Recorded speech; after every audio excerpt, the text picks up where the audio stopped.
अल्लाह ही अल्लाह किया करो, दुख न किसी को दिया करो। जो दुनिया का मालिक है, नाम उसी का लिया करो।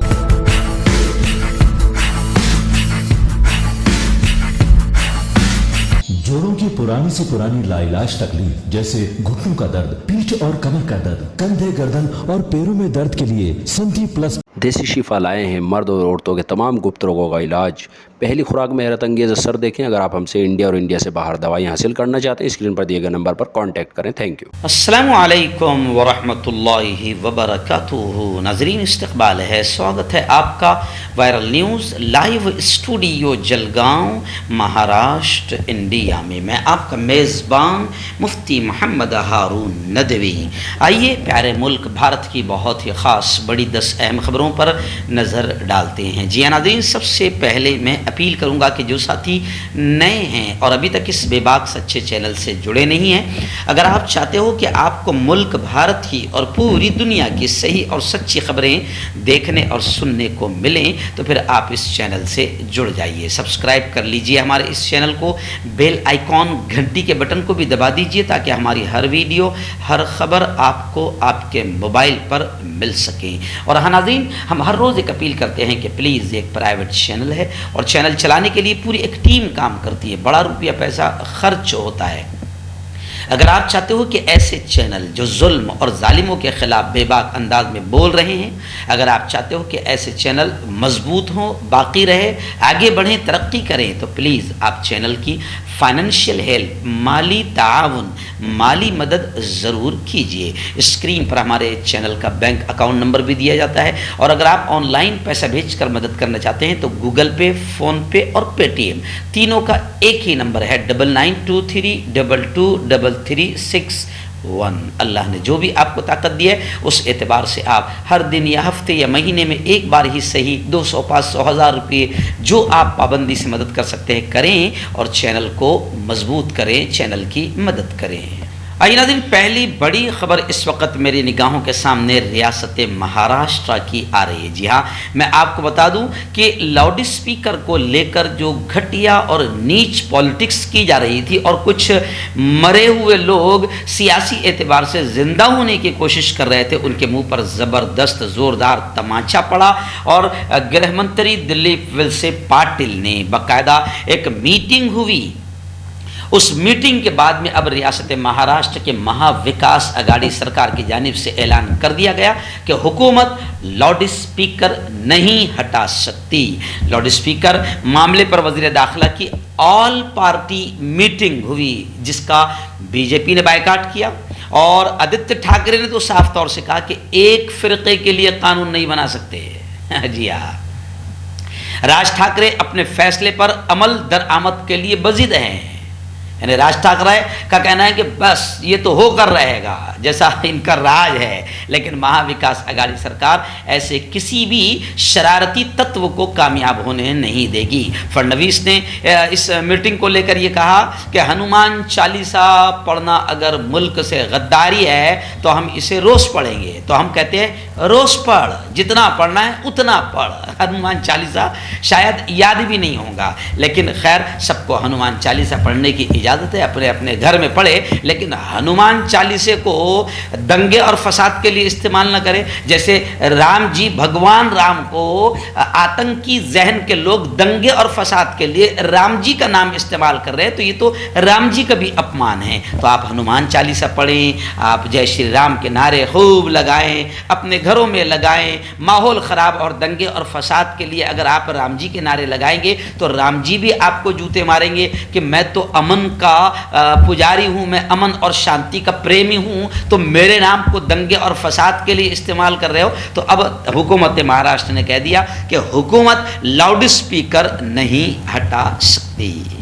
और हुकूमत ने यह भी कहा कि महाराष्ट्र में कई मकामात पर मेले, भजन और आरतियों का आगाज़ होता है, इसलिए तमाम जगहों से लाउड स्पीकर हटाना बड़ा मुश्किल होगा, और जब कानून होगा तो फिर दोनों के लिए होगा। आइए ना जी, दूसरी बड़ी खबर आ रही है। जी हाँ, बुलडोज़र बाबा, जी हाँ, योगी आदित्यनाथ, जहाँ से बुलडोज़र की घटिया हरकतें जिस स्टेट से शुरू हुई, फिर उसको मामा ने भी कबूल किया, मध्य प्रदेश के मामा ने, और खरगोन में मुसलमानों के दुकान और मकान पर बुलडोज़र चले। फिर बुलडोज़र हर आदमी, बीजेपी और ख़ासतौर से बीजेपी अब इसमें आगे बढ़ रही है, और हर स्टेट का जिम्मेदार सोचता है कि मैं योगी से आगे बढ़ जाऊँ, मैं मामा से आगे बढ़ जाऊँ। तो अब बुलडोज़र की घटिया राजनीति चल रही है।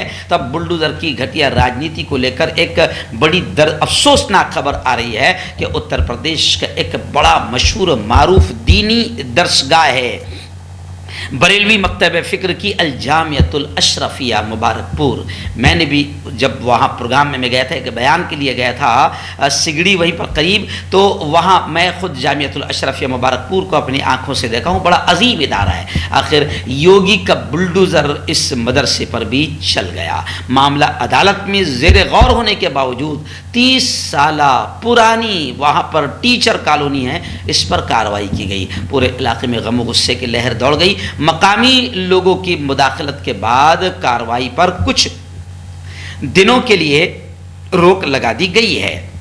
मैं आपको बता दूं कि बुलडोज़र लेकर पहुंचे तहसील एहलकार और पुलिस फोर्स भी थी, जबकि रमज़ान की छुट्टियों में जितने भी मदरसे पढ़ाने वाले टीचर्स हैं, असातिज़ा हैं, ये अपने छुट्टी पर अपने घर गए हुए थे। रिपोर्ट के मुताबिक उनके लाखों के सामान कॉलोनी में बंद थे। इस कॉलोनी के अलग अलग फ्लैटों में 2 दर्जन से ज़ायद टीचर अपने बाल बच्चों के साथ पढ़ाई के दिनों में रहते हैं। 2 बरस की कोरोना महामारी और आम छुट्टी की वजह से सभी तालिबे इल्म भी गैर हाजिर थे। और दिलचस्प बात यह है कि जिम्मेदारान भी रमज़ान के चंदे के सिलसिले में दूसरे शहरों को गए हुए थे कि ऐसे वक्त में वहाँ पर ये घटिया कार्रवाई की गई। आइए ना दिन, तीसरी बड़ी खबर भी मुंबई से आ रही है, जहाँ मुंबई में बेस्ट के नेशनल कॉमन मोबिलिटी कार्ड के इफ्तिताह के मौके पर वज़ीर आला सीएम उद्धव ठाकरे ने बीजेपी पर जमकर निशाना साधा और कहा कि राम मंदिर बीजेपी के नहीं, अदालत के हुक्म पर बना है। जी हाँ, एक्चुअल में बीजेपी क्या करती है कि खुद ही सहरा पहन लेती है, खुद ही सहरा पहन लेती है और समझती है कि पूरा मुल्क जो है अंधभक्त और गोबर भक्त और पागल है, पागलों का टोला है। जी हाँ, ये अपने गोबर भक्त में पूरे मुल्क को शुमार कर लेती है और बीजेपी हर चीज़ का सहरा अपने आप में पहनने की कोशिश करती है। तो उद्धव ठाकरे ने सीधा वार करते हुए कहा कि राम मंदिर बीजेपी ने नहीं बनाई, ना बीजेपी के कहने पर बनाए, वो तो अदालत के हुक्म पर बनाए। जो केस चल रहा था वो 30 सालों से और बल्कि उससे पहले से भी मामला चल रहा था, तो अदालत के हुक्म पर राम मंदिर बना है। इसी तरीके से इस मौके पर उद्धव ठाकरे ने हिंदुत्व को लेकर भी बात की, हनुमान चालीसा जैसे मामलों को लेकर भी बात की और कहा कि जल्द ही एक जलसा आम मैं करने वाला हूँ। और उन्होंने यहाँ तक कहा कि अगर आपको हनुमान चालीसा पढ़ना है तो मेरे घर आकर पढ़ें, ऐसा करने का एक तरीका है, लेकिन दादागिरी ना करें। अगर आप ऐसा करेंगे तो फिर आपको, हमको बाबा साहब ने सिखाया है कि दादागिरी को कैसे तोड़ा जा सकता है। और उद्धव जी ठाकरे ने यह भी कहा कि जल्द ही मीटिंग लूंगा और सबकी खबर लूंगा। और ये भी कहा कि ये सब कमज़ोर हिंदुत्ववादी आए हैं, ये जाली डुप्लीकेट नए हिंदुत्ववादी है, इनके दरमियान ये मुकाबला चल रहा है कि उसकी कमीज मुझसे अच्छी कैसे है। तो खैर उद्धव ठाकरे ने कहा कि ये नकली हिंदुत्ववादी है, इनकी बहुत जल्द खबर ली जाएगी।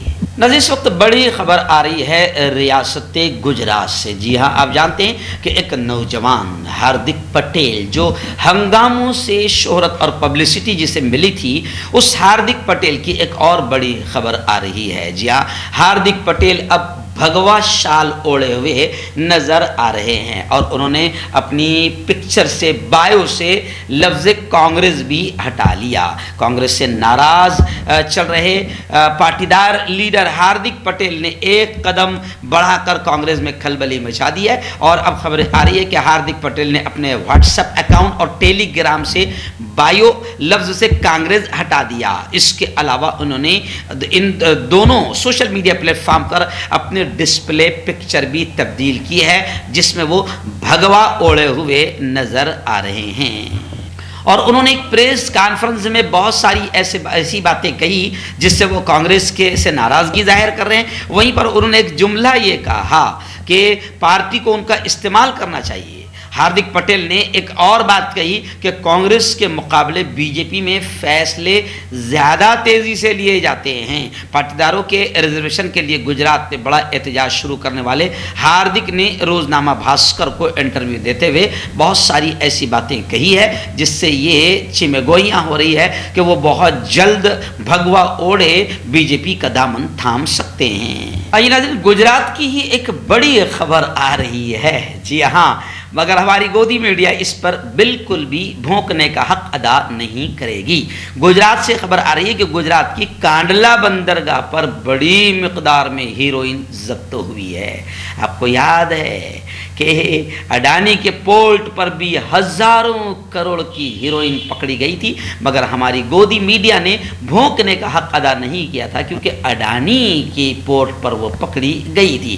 तब ऐसी ही खबर आ रही है कि अभी जो कांडला बंदरगाह पर हीरोइन पकड़ी गई है, ये खेप ईरान की अब्बास बंदरगाह से कांडला पहुंची। 17 कंटेनर्स 10,318 बैग में दरामद की गई। खेप का वजन 394 मैट्रिक टन है और इसे जिप्सम पाउडर के तौर पर बयान किया गया, लेकिन तफ्तीश के बाद इससे बड़ी मिकदार में हीरोइन बरामद हुई है। तफ्तीशी टीम ने सख्त मेहनत के बाद दरामद करने वाले को भी गिरफ्तार कर लिया है।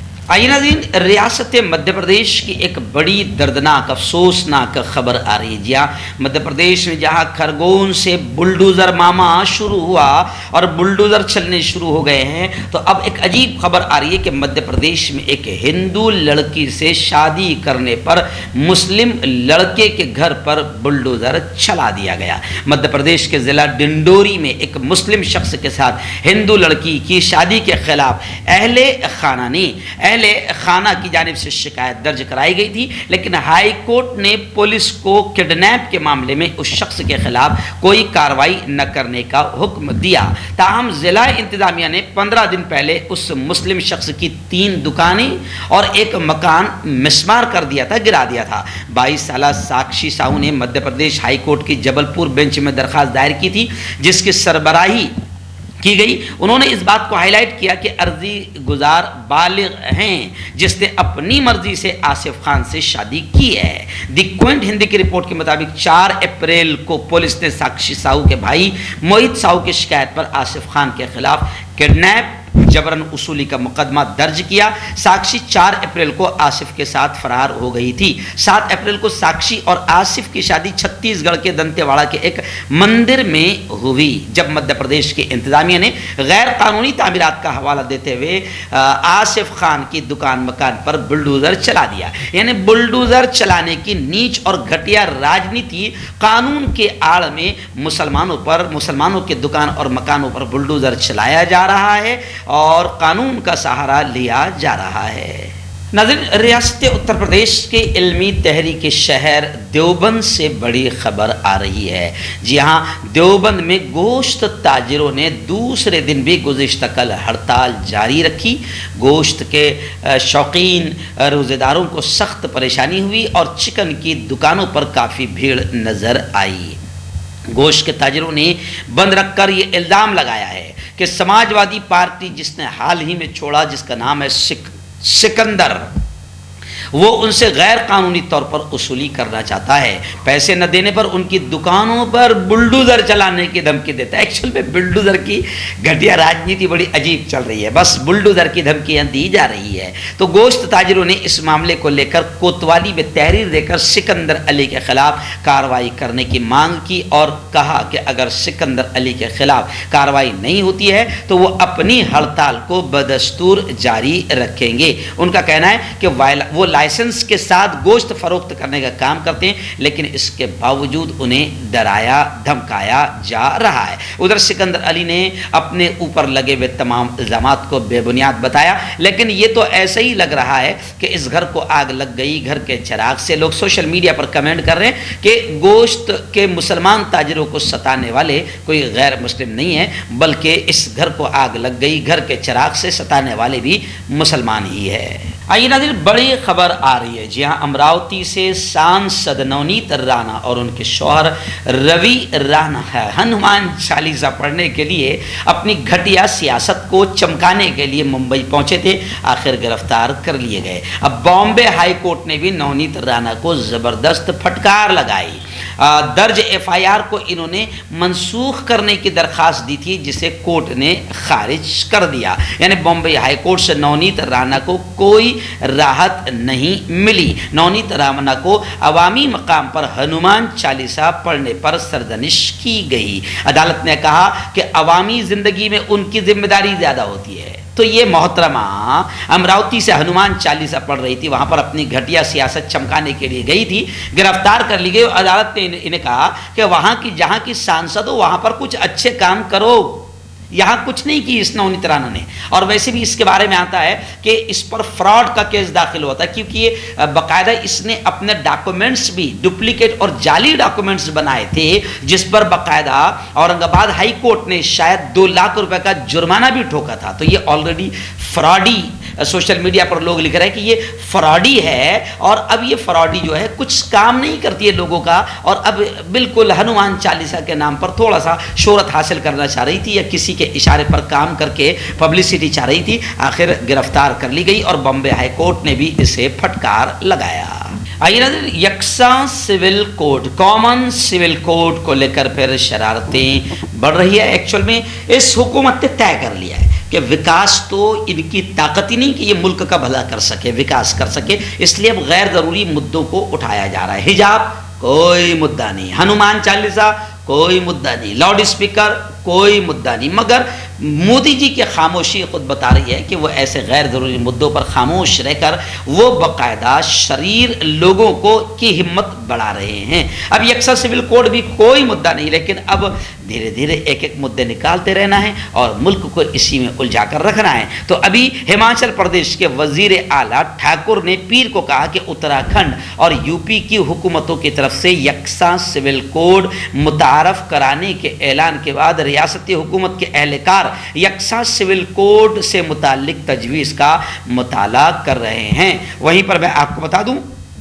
कि all India Muslim personal law board ने भी कहा है कि दीगर मजहबी अक़लियतें, यानी मुल्क में जो और भी माइनॉरिटीज़ है, जैसे क्रिश्चियन हैं, दो भी दूसरे हैं, तमाम की तमाम जितनी भी माइनॉरिटीज़ है, वो भी यकसा सिविल कोड के ख़िलाफ़ है, क्योंकि यकसा सिविल कोड जो है वो तमाम लोगों के मज़हब पर अटैक होगा, हमला होगा। क्योंकि हमारे इस प्यारे मुल्क के संविधान ने, चाहे वो जैन हो, क्रिश्चियन हो, बौद्ध हो, ब्राह्मण हो, मुसलमान हो, जो ईसाई हो, यहूदी हो, सबको अपने अपने मज़हब पर अमल करने की आज़ादी दी है कि सब अपने अपने मज़हब के एतबार से अपना शादी ब्याह जो कुछ करते हैं वो करें। लेकिन यकसा सिविल कोड के ज़रिए से मुल्क को फिर एक शरारती इशूज़ की तरफ ले जाया जा रहा है, और असल मुद्दों से ध्यान हटाना ही असल मकसद है।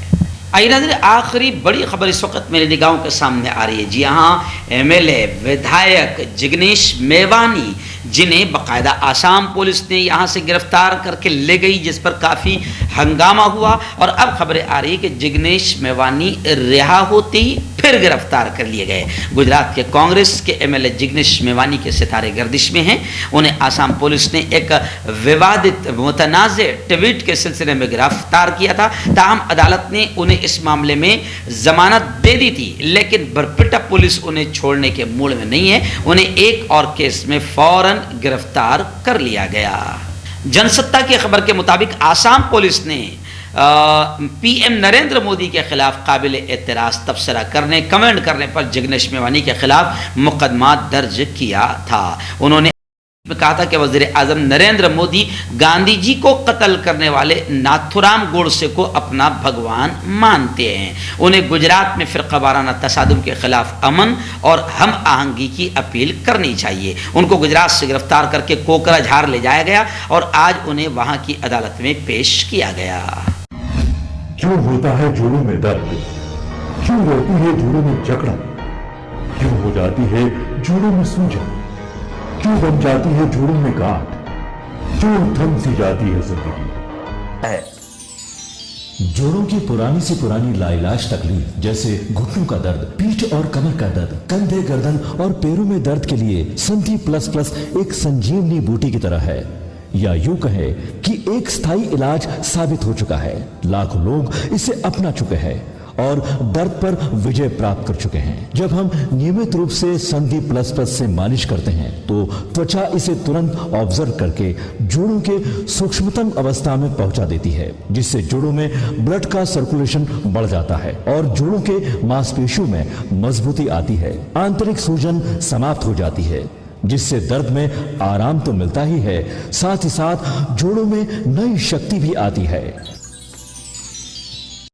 हमारे ये प्रोडक्ट ना कि किसी बाजार में मिलता है और ना ही मेडिकल शॉप पे, इसलिए इसे पाने के लिए अभी स्क्रीन के नंबरों पे कॉल करें और ऑर्डर करें।